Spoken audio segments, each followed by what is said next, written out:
nos levantar, abrir as nossas Bíblias. Eu queria que você abrisse a sua Bíblia comigo no livro de Romanos, no capítulo 1.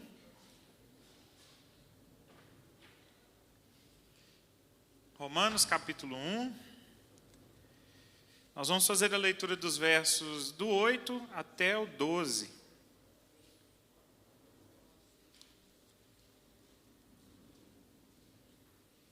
Romanos 1, do 8 ao 12. Acompanhem comigo a leitura. Antes de tudo, sou grato a meu Deus, mediante Jesus Cristo, por todos vocês, porque em todo o mundo está sendo anunciada a fé que vocês têm. Deus, a quem sirvo de todo o coração pregando o evangelho do seu Filho, é minha testemunha de como sempre me lembro de vocês em minhas orações. E peço que agora, finalmente, pela vontade de Deus, seja-me aberto o caminho para que eu possa visitá-los. Anseio vê-los a fim de compartilhar com vocês algum dom espiritual para fortalecê-los. Isto é, para que eu e vocês sejamos mutuamente encorajados pela fé. Bem, feche seus olhos, eu queria fazer mais uma oração. Deus, nesse momento, Pai, consagramos esse momento para estudar a Tua Palavra, para que o Senhor fale conosco, para que o Senhor toque em nossos corações, que isso comece de mim, mas que isso se expanda para toda a Tua igreja, para todos que estão aqui, para aqueles que nos acompanham online, que a Tua Palavra seja pregada em toda fidelidade, que as Tuas mãos, Pai, possam conduzir esse culto, conduzir essa pregação, e que ao fim de tudo o Teu nome seja glorificado, Pai, através das nossas vidas, através dessas palavras, através de corações transformados, mudados pela Tua obra, meu Deus. Essa é a oração que eu te peço e faço em nome de Jesus. Amém. Podemos assentar.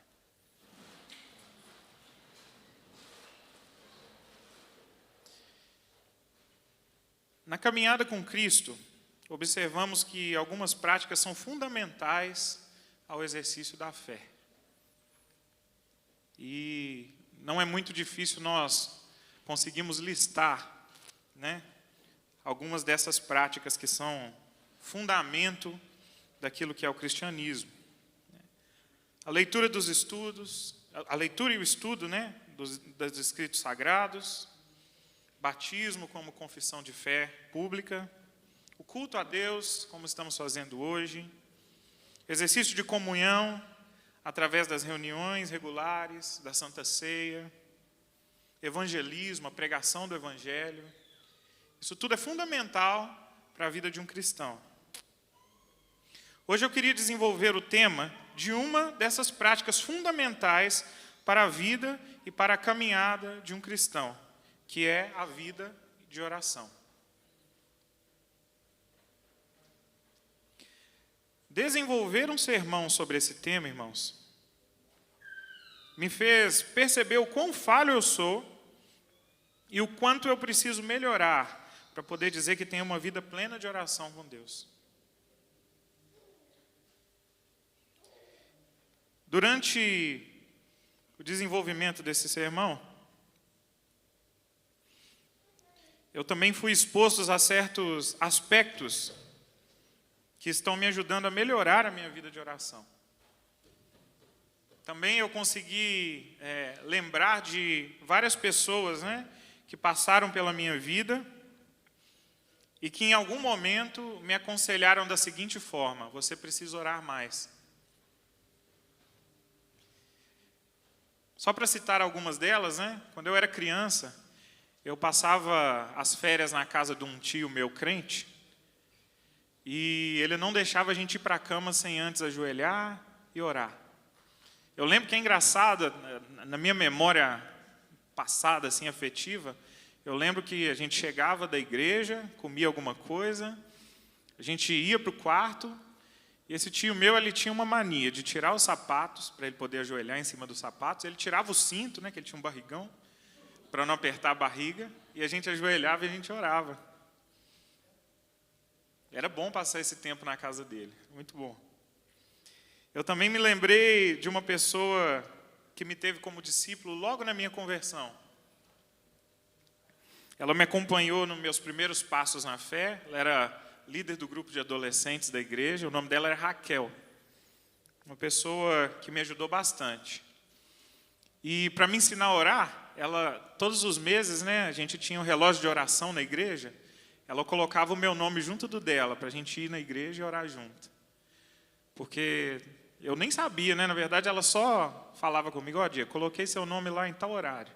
Porque como eu era adolescente, eu não trabalhava, né, dava para preencher os horários mais complicados de oração na igreja. E a gente orava junto. Ela sempre me teve perto dela para a gente orar junto. Também me lembrei de um pastor de uma igreja que eu congreguei por um período da minha vida. Um pastor muito abençoado. E eu visitava a casa dele com frequência. E nessas visitas, né, ele me dizia que ele aprendeu a orar, ele aprendeu a se dedicar em oração com o sogro dele, que também era pastor. Assim que ele se converteu, e ele me disse que do mesmo jeito que o sogro dele ensinou ele a orar, ele ia me ensinar a orar. E a gente ajoelhava, e a gente passava ali um tempo orando, clamando a Deus. Era um tempo muito bom, a gente passava esse tempo junto. Era uma rotina minha. Umas 2 ou 3 vezes por semana eu ia na casa desse pastor, e a gente fazia isso. E eu tenho certeza que todos esses estímulos, todas essas ênfases numa vida de oração, elas não foram simplesmente palavras jogadas ao vento. Isso tudo mudou minha vida e me fez orar mais, orar um pouquinho mais. Isso foi bom. Eu fui bastante incentivado por muitas outras pessoas, mas eu lembrei em especial desses 3 exemplos aqui para vocês. Como eu disse antes, oração é um dos fundamentos da vida de um cristão. Para ser bem direto, isso quer dizer que não tem como ser cristão e não orar. Não tem como a gente dizer que é cristão e a gente não ter a nossa vida de oração em dia. Se oração é uma ordem, né, de Cristo, é uma ordem de Deus para nós, não orar é inclusive pecado. Então nós precisamos nos dedicar a uma vida de oração. Então eu queria fazer um apelo aqui. Se você que me ouve hoje não tem orado com regularidade, eu te convido a começar a fazer. É muito importante que nós oremos, irmãos. É óbvio que esse tema ele foi bastante recorrente durante o ministério de Cristo, né? Durante o tempo em que Cristo ele passou pela terra, ele falou muito sobre oração. Jesus, inclusive, em um dos seus ensinamentos, ele nos ensina exatamente como orar, né? Ele diz, olha, quando você orar, faça desse jeito, ore nessas circunstâncias, não faça isso para aparecer, mas ore assim, fale com o Pai dessa forma, glorifique ao Pai, peça ao Pai, peça perdão, peça livramento. Jesus ele nos ensina a orar realmente. Ele, em certos momentos do seu ministério, ele convida os discípulos a subir ao monte e orar com ele, né? Inclusive, ele dá uma bronca dos discípulos, que ele chama os discípulos para orar, eles, no meio da vigília, dormem. Ele fala, poxa, me acompanhe em oração, pelo amor de Deus. A gente não subiu aqui para dormir. Mas deve ter sido difícil, né? Acompanhar Jesus nessa trajetória. A gente é falho, né? A gente é ser humano. Mas que Deus nos ajude, né? Que Deus ele nos dê força para não dormir.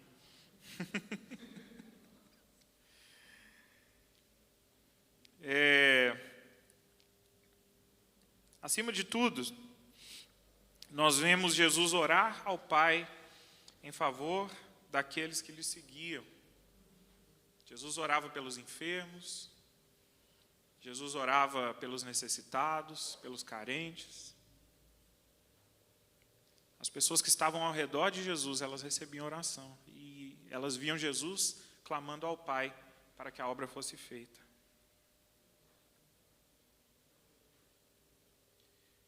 Também vemos Jesus orando ao Pai antes e durante o evento da cruz.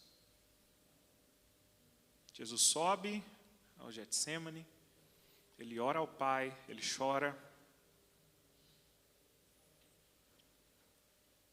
Quando ele vai à cruz, ele também ora ao Pai, ele faz o seu clamor ao Pai.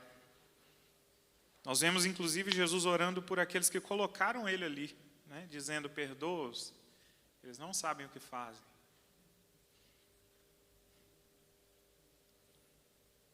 Nós temos até uma lição muito interessante sobre uma das orações que Jesus faz à cruz. Ele olha ao Pai, ele sente ali, por causa do pecado sendo imputado a ele, o abandono do Pai, e ele ora: por que me desamparaste?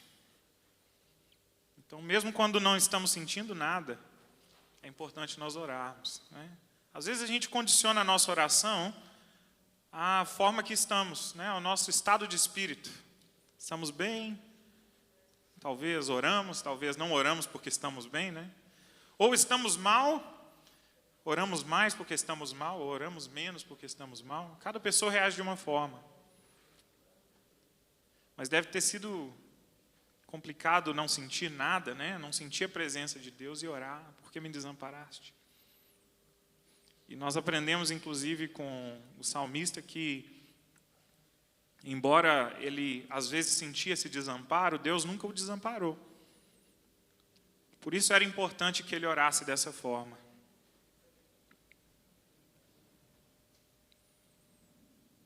Quando somos convidados por Paulo a sermos imitadores de Cristo, estamos sendo convidados também a orar, a ter uma vida de oração. E a orar como Cristo orou.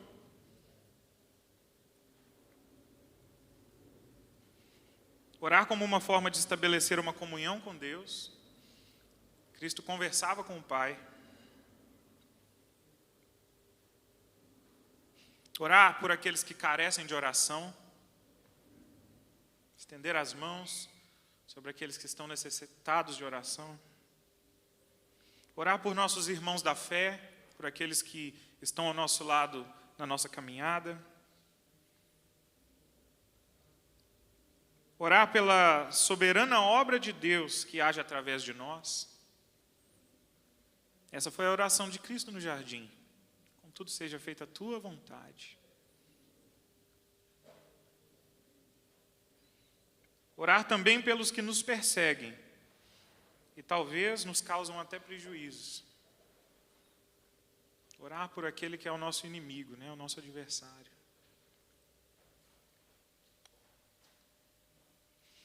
Aprendemos com Jesus a orar dando graças no partir do pão, nos momentos alegres, mas também a orar em prantos no momento de aflição. Quando somos imitadores de Cristo, isso tudo está imputado, né?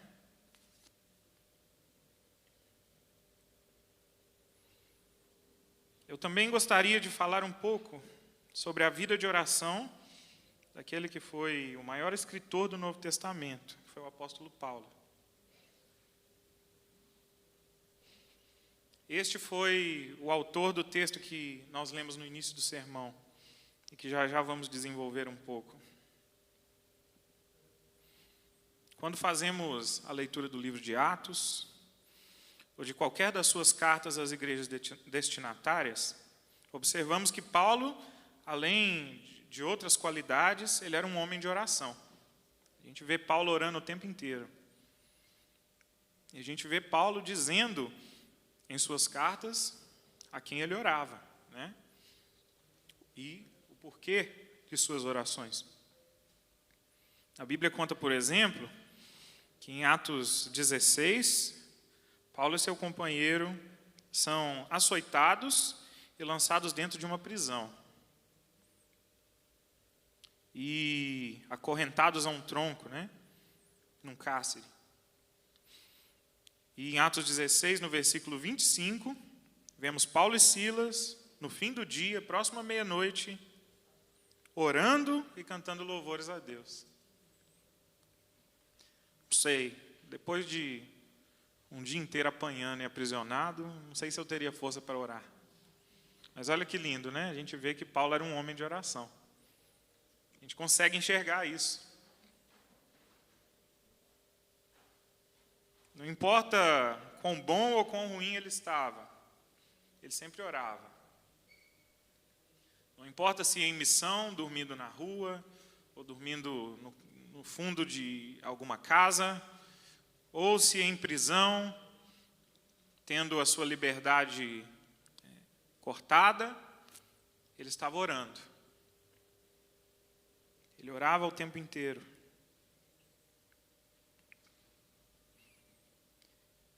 Há pouco tempo atrás, eu me encontrei num momento da minha vida que eu me vi sem força e sem vontade de orar. E esse texto que eu li aqui de Paulo, ele foi um dos textos que me encorajou a ter força para isso. Se tinha um homem na cadeia, orando e louvando a Deus, eu não tinha motivo para não orar.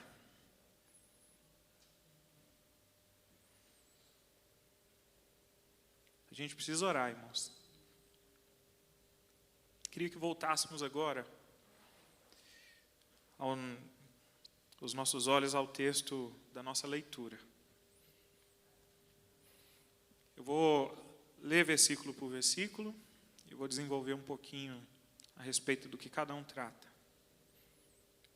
Mas o tema da nossa pregação hoje é oração.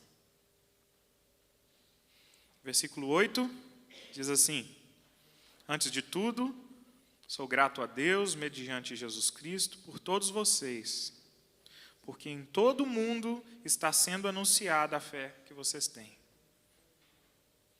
Olha que interessante, no versículo 8, Paulo ele expressa gratidão, né? Eu dou graças a Deus, eu sou grato a Deus, pelos irmãos na fé na igreja de Roma. Ele agradece, ele é grato a Deus pela obra de Cristo na vida deles. Ele diz aí, né? O texto diz, mediante Jesus Cristo. E pela boa reputação que aqueles irmãos carregam.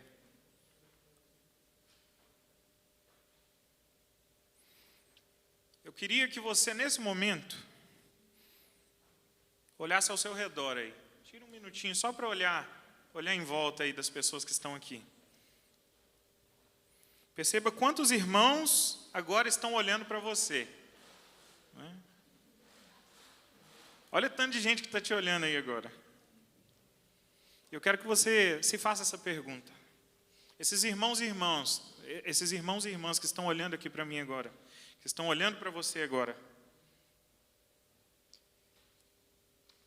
você acha que eles são gratos por ter você, juntamente com ele, na família de Cristo?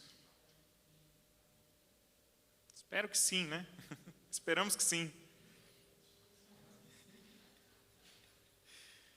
Gente, eu já me peguei diversas vezes pensando da seguinte forma: poxa vida, se não tivesse o fulano lá na igreja, não tinha dado certo. Né? Graças a Deus pela vida dele. Ou eu queria fazer aquilo ali na igreja, mas se não fosse o fulano me ajudando, não ia dar. Graças a Deus porque fulano aquele dia orou pela minha vida. Olha que bom. É muito gostoso a gente dar graças uns pela vida dos outros.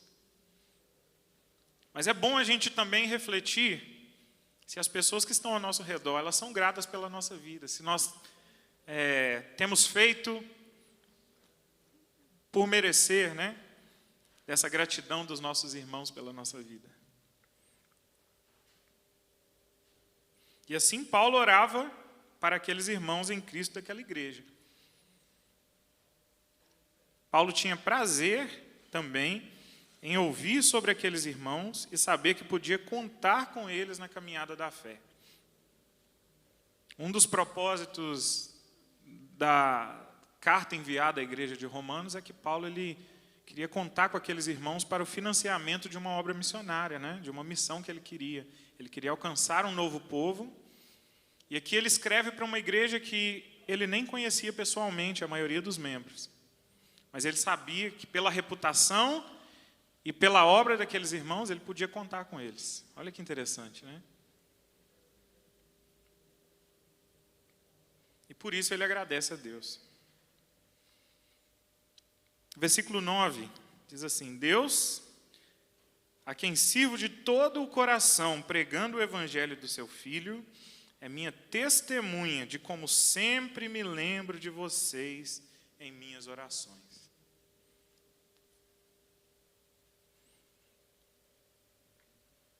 Então nós vemos aí no versículo 9 que Paulo ele levanta orações por esses irmãos na fé todos os dias. Mais uma vez, né? Nós estamos falando aqui de uma igreja que Paulo ainda nem tinha visitado, né? Por mais que ele também mencione aí no final da carta o nome de alguns membros da igreja em que ele conhecia, né? Pessoas que o encontraram em outros lugares na caminhada e que por algum motivo foram para aquela igreja, ele orava por pessoas que ele nunca tinha encontrado pessoalmente, que ele conhecia de ouvir falar, mas que ele sabia que aquelas pessoas eram irmãos na fé, então ele orava. Agora eu quero que você pense aí rapidinho, tá? Imagine por um instante por quantas pessoas Paulo orava. E quando a gente abre o final das cartas de Paulo, a gente vê ele mencionando nomes, né? Fulano da casa ali, o outro fulano da esquina, a mulher e o marido ali, a família de fulano. E ele faz isso em todas as suas cartas. Agora imagina, mais uma vez, imagina isso aqui. Quanto tempo Paulo ele se dedicava em oração por causa disso? Não é incrível? Esse homem passava muito tempo orando.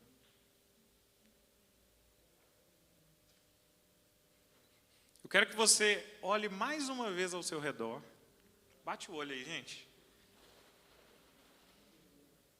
Entenda por quantas pessoas você precisa orar. Também pense naqueles que não estão aqui, tá? Mas que são irmãos na fé seus.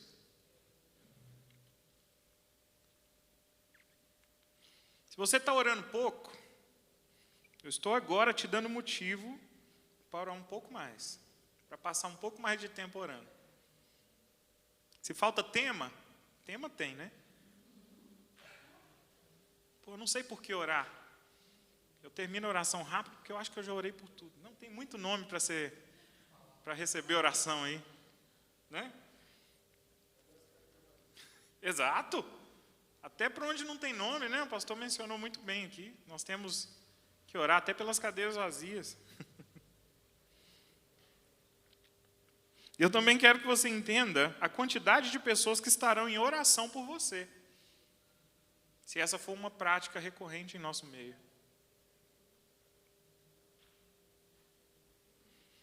E eu preciso confessar aqui para vocês que, infelizmente, minhas orações não têm sido tão específicas.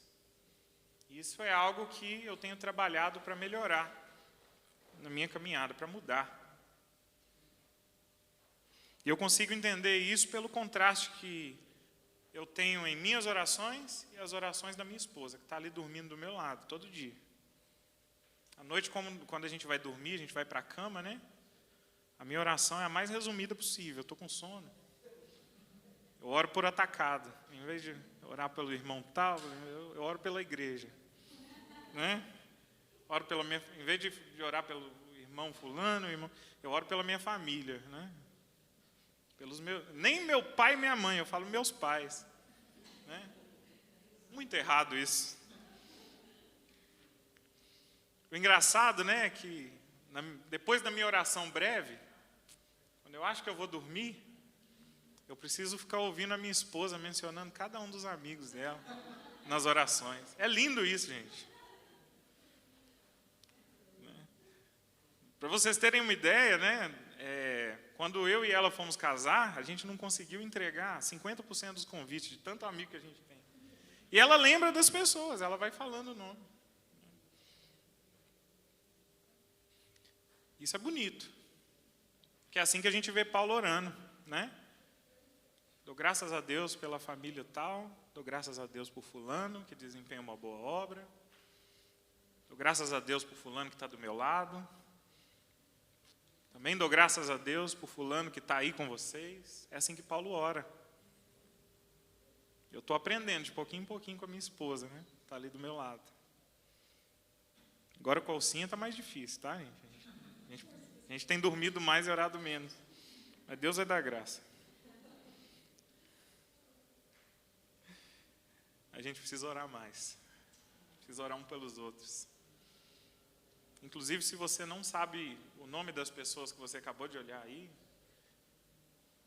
tenha um pequeno capricho de perguntar no fim do dia, né? No fim do nosso culto, para que você possa orar por essa pessoa, né? E para que essa pessoa também saiba seu nome e possa orar por você. Versículo 10. E peço que agora, finalmente, pela vontade de Deus, seja-me aberto o caminho para que eu possa visitá-los. Olha que interessante, né? No versículo 10, Paulo diz que tem vontade de estar juntos com os irmãos. Ele quer ir lá. Ele não quer só orar à distância, não, né? Ele quer ir lá e orar junto com eles. Agora eu quero que você olhe mais uma vez ao seu redor aí. Dá uma olhadinha aí. Eu quero que você veja quantas pessoas estão aqui para passar um tempo de oração junto contigo. Sabe por quê? Orar, a gente pode orar em casa, né? Jesus, inclusive, fala, fecha a porta do seu quarto, ore ao Pai, que em secreto Ele vai te ouvir. A gente pode orar no nosso quarto, mas a gente sai de casa, a gente se reúne aqui e a gente ora junto. E Paulo queria fazer isso com esse povo aqui. Ele falou, olha, Deus vai me abençoar e dessa vez eu vou conseguir ir orar com vocês. Eu quero estar junto de vocês. É gostoso, gente. É gostoso a gente estar junto aqui.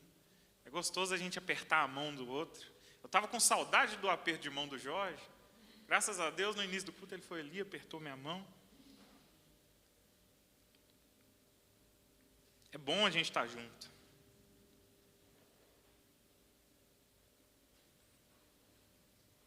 Também, gente, eu quero que você entenda que a vontade de estar junto é também um motivo pelo qual eu te convido a participar e estar mais presente nos cultos de oração. É mais um dia que a gente vai estar aqui junto, que a gente vai pegar um na mão do outro, que a gente vai fechar os olhos juntos, que a gente vai clamar a Deus. Paulo tinha vontade de estar com aquele povo. E que Deus, Ele ferva no nosso coração a vontade de estar aqui na igreja, de estar orando juntos uns com os outros. Isso é bom. Isso faz bem demais.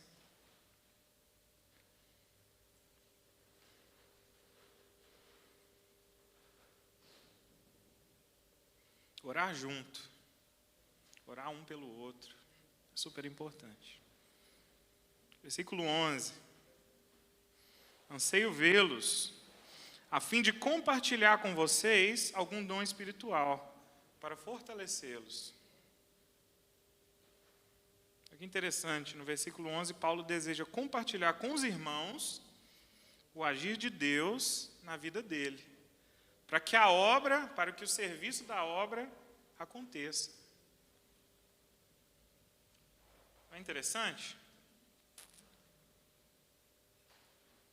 Paulo aqui não está querendo dizer, eu sou poderoso e vou abençoá-los porque eu tenho poder nas minhas... Não.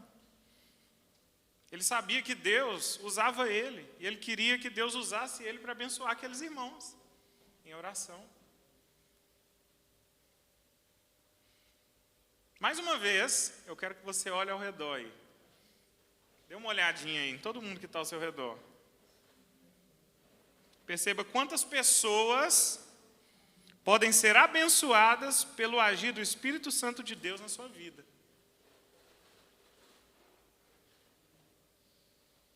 Quando a gente vem, quando a gente se reúne, quando a gente olha um no olho do outro, a gente pega um na mão do outro. Quando você direciona a sua oração ao seu irmão,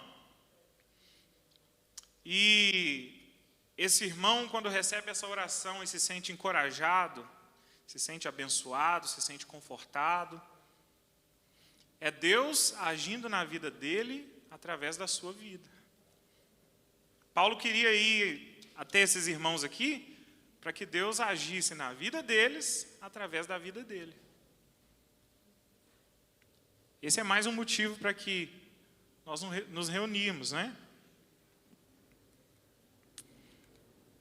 Deus, Ele pode e Ele quer te usar para que a obra dele seja concretizada, para que a obra dele aconteça. Tudo que você tem que fazer é dizer: eis-me aqui, Senhor, envia-me a mim, e orar. Orar pelo teu irmão. Orar para que o poder de Deus venha sobre ele. Orar para que o Espírito Santo trabalhe no coração dele. E quando isso acontecer, Deus vai ser glorificado através da sua oração. Através do seu clamor.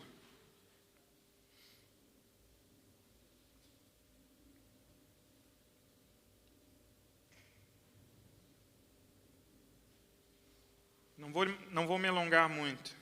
Versículo 12.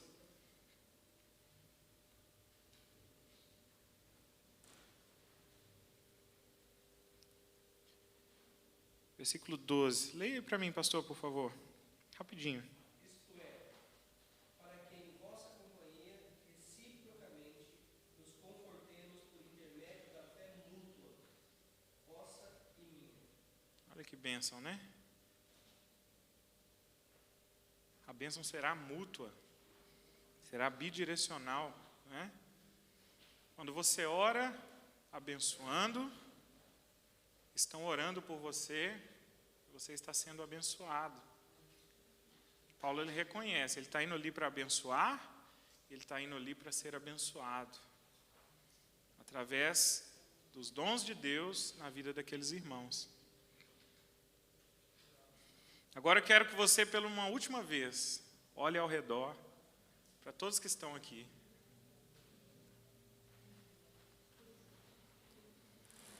E perceba quantas pessoas podem te abençoar orando por você hoje. Olha que bênção, né? Irmãos, entendam que isso é um milagre de Deus.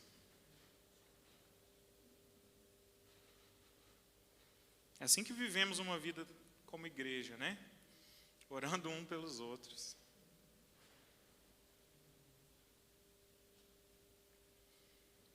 Eu queria que hoje você saísse daqui encorajado a orar mais. Eu queria que você saísse daqui hoje com motivos para orar. E entendendo que toda vez que você faça isso, existem pessoas também orando por você.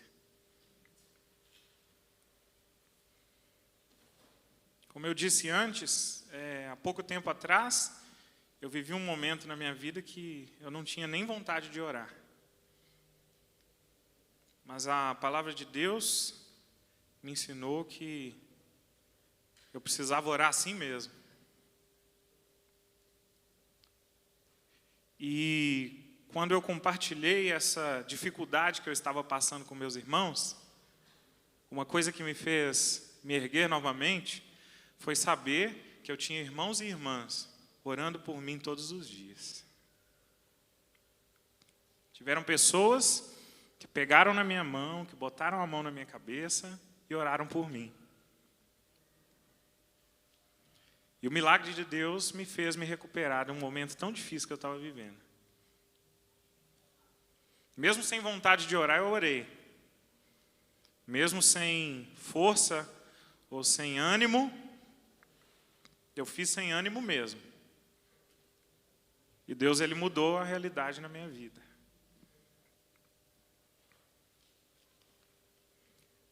A Bíblia nos conta que, enquanto Jó orava pelos seus amigos, Deus transforma e muda a sorte de Jó. A gente também precisa passar menos tempo orando por nós mesmos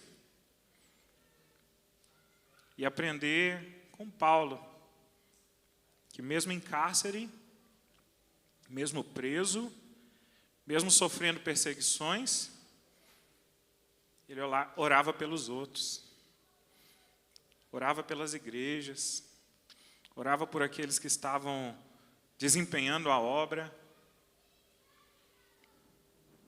Ele abençoava. E eu tenho certeza que ele também era abençoado por todos aqueles que direcionavam as suas orações a ele.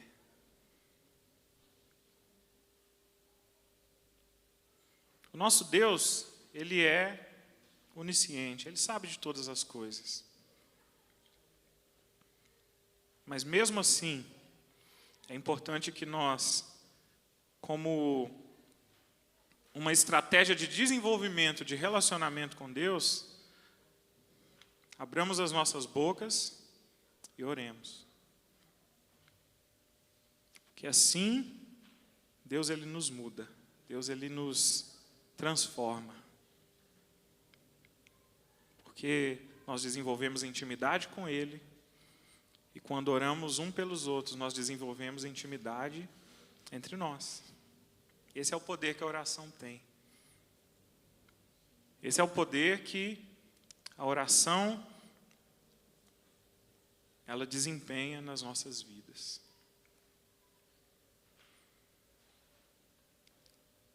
Eu queria que nós, nesse momento, nos levantássemos.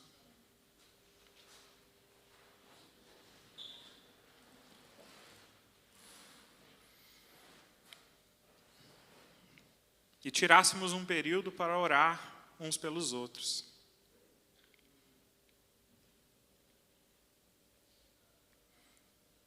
Quero que você pense naqueles que estão necessitando de oração, naqueles irmãos que não estão aqui por algum motivo, aqueles irmãos que estão aqui, oração de gratidão a Deus pela presença deles. Queria que você agora se sentisse à vontade para erguer a sua voz e orar a Deus.